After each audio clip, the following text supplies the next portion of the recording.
എങ്ങനെ മനസ്സിലാകാൻ പറ്റൂ. ഏറ്റവും പ്രധാനപ്പെട്ട ദുആ എന്താന്ന് വെച്ചാല് നമ്മൾ 5 വക്തിലും ദ്വാരക്കുന്നുണ്ട്, ഓരോ റക്അത്തിലും ദ്വാരക്കുന്നുണ്ട്. ഇഹ്ദിനസ് സിറാത്തൽ മുസ്തഖീം എന്നുള്ള ദുആയാണ് ഏറ്റവും വലിയ ദുആ. ഈമാൻ കിട്ടി മരിച്ചാലുള്ള ദുആയാണ് ഏറ്റവും പ്രധാനപ്പെട്ട ദുആ. പിന്നെ മറ്റൊരു കാര്യം ദ്വാരക്കാൻ വേണ്ടി പറഞ്ഞിരുന്നു. എന്താണ് പിന്നെ ഒരു കാര്യം എന്താണെന്ന് വെച്ചാൽ ആഫിയത്തിന് വേണ്ടിയുള്ള ദുആണ്. പഠിച്ചവരുടെ ആഫിയത്ത് ചോദിക്കണം, ആരോഗ്യം. രോഗങ്ങളൊന്നും എന്താണെന്നും ചെയ്യാൻ കഴിയില്ല. അസുഖങ്ങളോ കടങ്ങളോ കുരുമാലൊക്കെ അതൊക്കെ തീരാൻ വേണ്ടി ദ്വാരക്കണം. ഇന്ന് ദ്വാരക്കണം.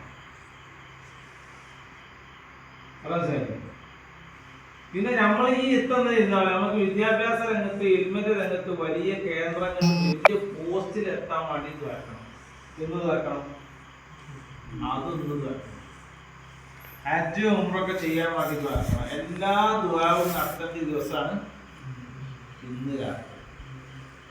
ഇത് ഇജാബത്ത് കിട്ടുന്ന രാത്രിയാണ്. നിങ്ങൾക്കറിയില്ലേ, റമദാനാണ് അയാളോ ശുദ്ധ ഖുർആൻ ഓതി സലാത്ത് ദിക്ർ ചൊല്ലി നിസ്കരിച്ചിട്ട് എന്താ ദ്വാരക്കണ്ടേ? അഞ്ച് സലാത്ത് ചൊല്ലിയാ ദ്വാരക്കണ്ടേ? ദ്വാരക്കണതിന് മുമ്പ് ആദ്യം ഉമ്മത്ത് വാപ്പക്ക് വേണ്ടി ദ്വാരക്കണം.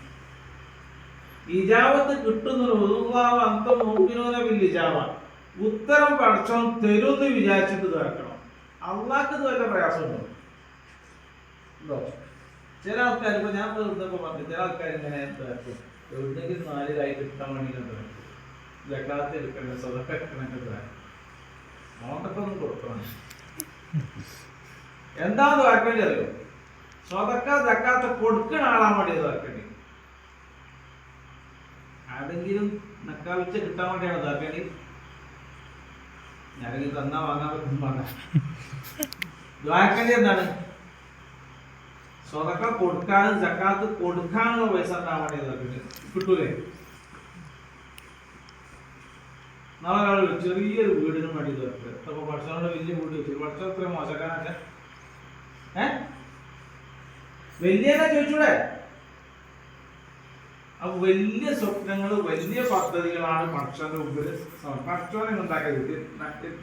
ചെറിയൊരു കഴിവില്ലാത്ത ആളാക്കി അല്ലാഹു സുബ്ഹാനഹു വ തആല എല്ലാത്തും ഇന്നല്ലാഹു വിഷയം കഴിയും. എല്ലാ കഴിവുള്ള ആളാണ് ഭക്ഷണം. ഭക്ഷണത്തിന്റെ കഴിവിന് പരിധി